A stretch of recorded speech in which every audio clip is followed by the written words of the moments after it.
You are a med student at UB. Tell me about that. Yes, I am a fourth year medical student, meaning I graduate April 30th. And so I am soon to be Dr. Collier. Um, I am going into general surgery. I matched general surgery Monday. I find out where I matched tomorrow. So I'm curious because I have friends who are in med school, but they never explain the match process to me. Do you Yeah. pick a school or you pick a hospital, I guess, and then or do you have like a list and then they try and put you there, and if not, they just stick you somewhere? Yeah, so it's the best way that I explain it to people, it is like the NFL draft, where all of the best players go to the combine, they throw up their best stats, they have agents who come and look at them. So they're not completely blindsided by who takes them. They're in a couple of they have a couple of interviews, and then they all get invited, the top people, but all the students in the United States are top people. We're just a larger cohort. They get invited to see where they get matched, meaning they interviewed for the place and the scout wanted them as well, and they made a deal. Nice. Meaning they, Now, do you mind telling me where your top choice is? I'm a little superstitious, but I will find out tomorrow. All right, no problem. Oh, that's right, because match day is the 19th, right? Yes. All righty. All right. Well, I wish you the best of luck. I hope you get your first choice. So, tell me where you're originally from and what brought you to UBMD and also medical school. Oh man, so this story goes wild back. So I'm from Philadelphia, and I came to Buffalo by way of the post-bac program. I knew I wanted to be a doctor. I had always, had high hopes in medicine, but I'm the first in my family to go to college, and I worked many jobs in college and required a post-bac to complete the prerequisites and to be competitive for medical school. And so I did one post-bac right after graduating from Barnard College of Columbia, and I was working and doing research, and I met Dr. Eddie Hoover virtually by his goddaughter, Dr. Lauren Robinson, and he told me more about the University of Buffalo. I also, at that time, was really involved in mentoring in medicine out of Montefiore. It's a mentorship um, nonprofit, and they had exposed us to all the different medical schools in New York State because my undergrad was in New York State. And so I just knew about one, that Dr. Hoover used to be the chair of surgery at the University of Buffalo. Two, he spoke very highly of the program. Three, the mentoring in medicine people who had been helping me as I navigated post-bac applications spoke highly of the program. And as someone who graduated from Barnard College of Columbia University in the HEOP and C-STEP programs, which are both programs for students who are interested in STEM and the medical sciences, that Buffalo was a good place to mature my studying habits and capabilities, and that it really gave people a chance. And so the post-bac program, you can't really apply to it. You just have to apply to the Buffalo School of Medicine, and you get selected if they feel that you would benefit from the post-bac. So that's how I got to the medical school. How did I get to medicine? Um, it starts really long time ago. My mother volunteered as an EMT when I was really young, and my mom is like the shining light of my entire existence. And I always was at her hip. And one of my favorite stories as a kid was that I would sit in the back when she'd take me to work with her and look through her EMT books. And that was always my party trick. I knew that other people didn't like looking at those gross books, and it was like I could look at those books, and I thought they were pretty interesting. Fast forward when I had a little bit more personality, I loved the show CSI. Um, and there was a Black woman who was a coroner on there. And I remember I loved her. She was spunky and like she always told people how it was. Um, and I think someone's at that time, I might have been like 9, 10, was like, she's a doctor, right? And I was like, oh, okay, okay. Um, and fast forward a little bit further, I had a friend who had sickle cell on my step team. And I spent a night over her house and I just got to learn so much more about the disease process. I got to learn about the community. I learned what her family was going through. Her mom was just an incredible educator, and I was just an inquisitive kid. And so she was teaching me. And I found myself just being very passionate about advocating for sickle cell disease. And for my 8th grade project, when they asked I don't know if it was 7th or 8th grade, but I think it might have been 7th grade. They asked, what did you want to do when you grow up? And I wanted to find something related to sickle cell because I just was like blown away that it was like all the things that I had loved up until that point, and I could advocate for my friend, and it was sciencey and seemed cool. So I told my teacher phlebotomy, and she looked at me, and she was one of those teachers that change your life, and said, dream bigger. Why not be a hematologist? And I was like, oh, like, okay.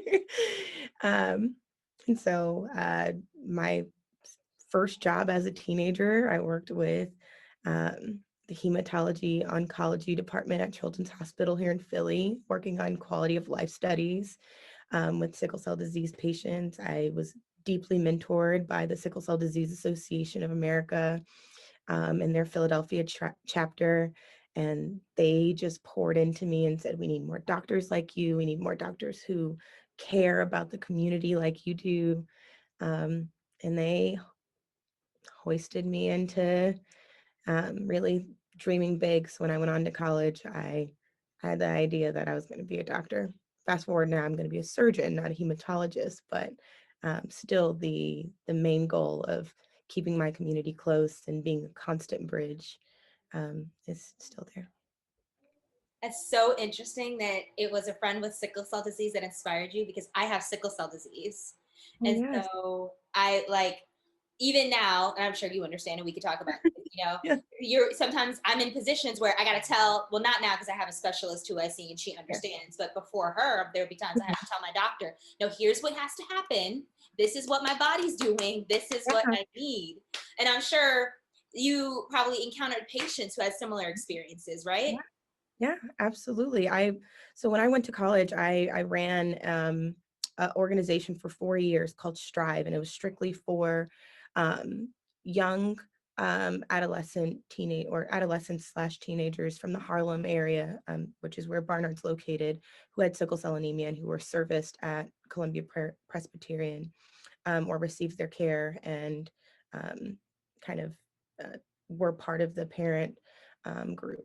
And what we did purposely is we brought those students to Columbia's campus every Friday. We provided food, Metro cards, trips, tutoring, just because, as you know, they're at times a deep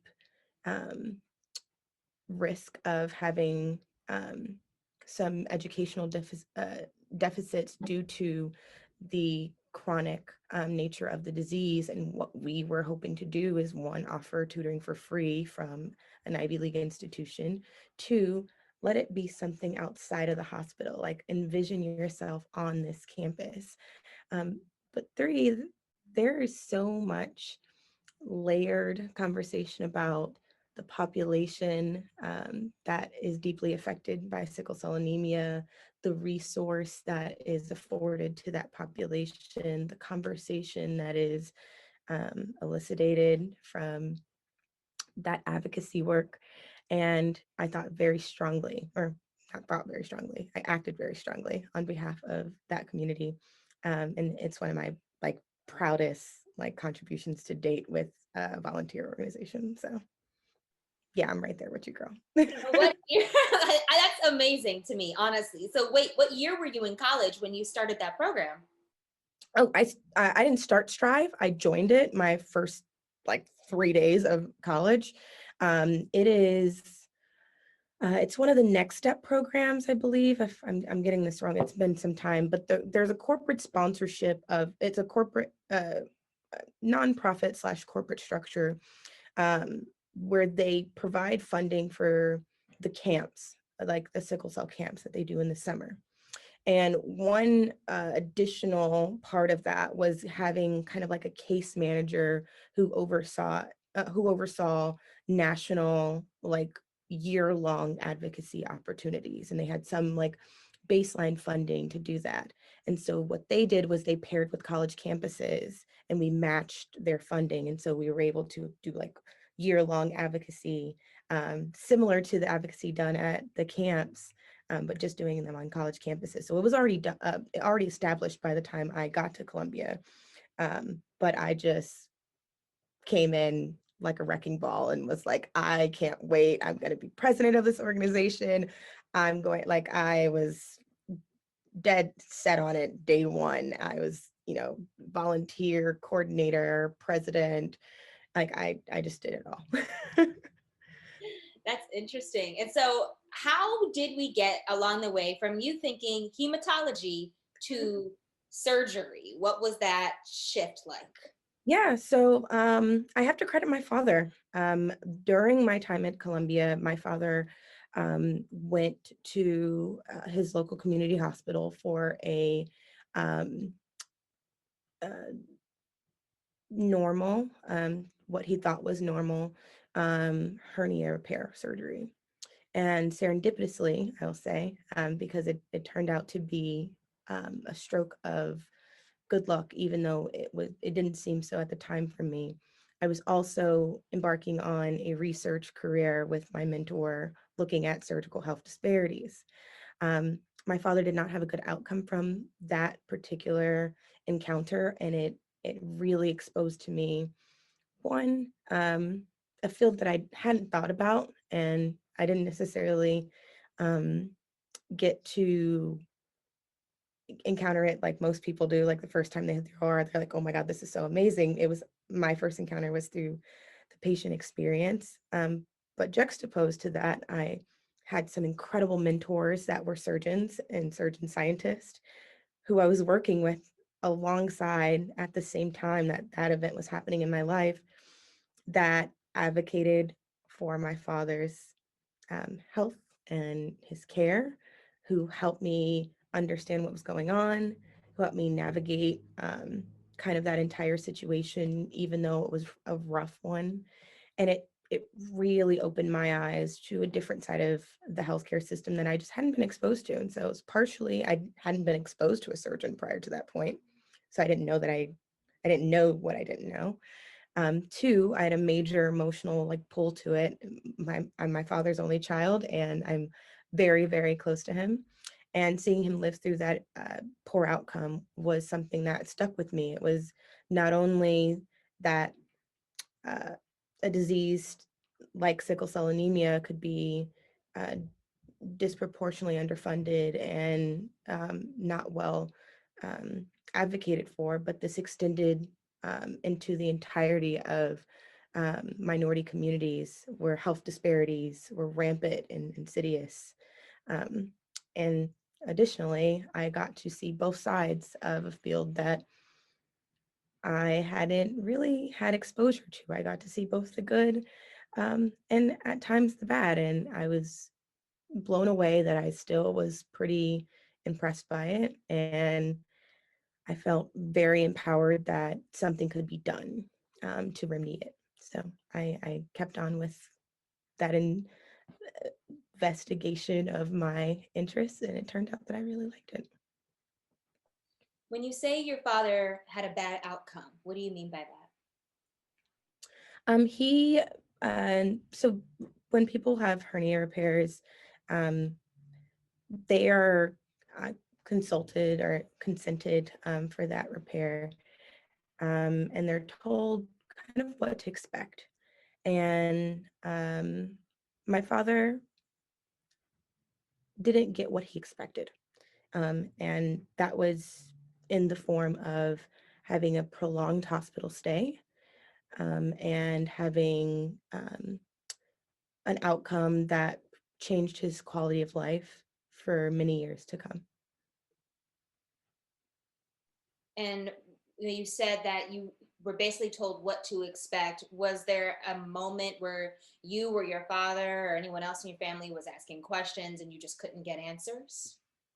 Well, I think one, I wasn't involved in his initial encounters, which is that, you know, everyone has their right to involve their family members. And my father was under the impression that it was just going to be a normal procedure. Many people have hernias, many people have hernia surgeries, and he was under the impression that he didn't want to worry me.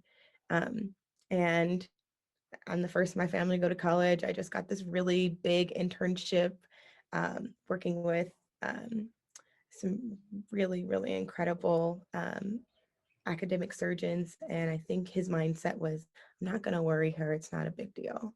And it turned out to be a big deal. So absolutely, there are questions. And I think at the time, I wasn't in medical school. I was just graduating, or I was still in college. And I think I was a junior in college. So I was, you know, focused on graduating college. And I didn't have the knowledge base, the I had some mentorship, but I didn't have the resource that I have now to ask the same questions. And I don't know if they weren't answered. I don't know if I had the best understanding of what to ask. I understand if you don't have that background, it can be hard to know, like, if something comes up, if you should even question it, right? If a doctor recommends this, to even think, wait a minute, what are you doing? Yeah, and it was terrifying, right? This is something I wanted to be since I was a kid. I had never contemplated it not being completely altruistic and something that only delivered good into this world, right? It was like reasonable to think of a system-based issue for healthcare not caring about the sickle cell disease population, but I hadn't had encountered one-on-one where it affected someone so close to home, and it wasn't 10,000 square feet. It was actually on a localized level. So I think that was hard. It was, you know, I want to be a doctor. Is this what I want to be? This is very different than what I imagined. But at the same time, I have these other physicians on one hand who are incredible and, you know, coming to my aid every second that they possibly could. But then I had to also negotiate, wow, this is my first time understanding what healthcare can be as well. So it was an interesting time to reflect back on. I'm really, really thankful that what came out of it was still me being passionate and inquisitive and channeling that disappointment in my father's outcome to being a strength of, I don't want this to happen to other patients. I want to be able to better advocate. I'd like to make sure I can understand these questions for the next family. And you talk about seeing both sides of that equation. When you realized that there was another side and it wasn't so pretty, you mentioned that you decided to channel that energy, but in that moment, what was going through your mind? Did you have any doubts at all? Like, maybe medicine is not for me? Yeah, I mean, of course, I'm human, right? When anyone you love or yourself, you know, you're wounded in a way that um, you feel like, man, like this is super personal. This is something I love. This is someone I love. Um, it puts you at odds with yourself. And I'd gone through 3 years of college at that point and only wanted to be a doctor. So it was a hard one. And the feat to becoming a doctor is arduous and really, really hard. So it's not by any small feat. It has to be purposeful that you want this, that you choose it continuously over and over again. And for me, yes, I was disappointed. And yes, I was even more disappointed that what I was choosing to become um, was going to have an uphill battle gaining trust even within my own household. Um, like medical distrust is a concept that we talk about, but when you're trying to become a doctor, you're like, I'm going to help that mistrust. But when you see it and it's your father, and you're like, you have every right to mistrust this system, the healthcare treatment that you feel you received is every bit worthy of continual questioning.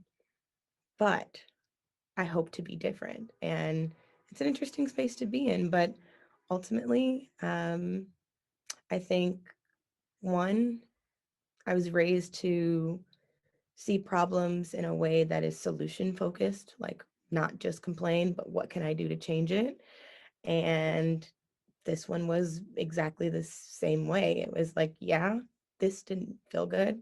Yeah, this was a rough moment for my family.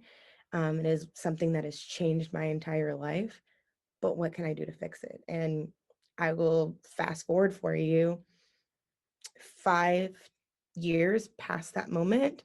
I presented to the Society of Black Academic Surgeons, and my father was front row. And that was something that was life changing for him because, one, he got to see me pursue something out of that poor circumstance and be in a room filled with people who gave him external markers of their care, their interest, and their understanding to combat every bit of his previous experience. And so something like that was just completely worth it for me.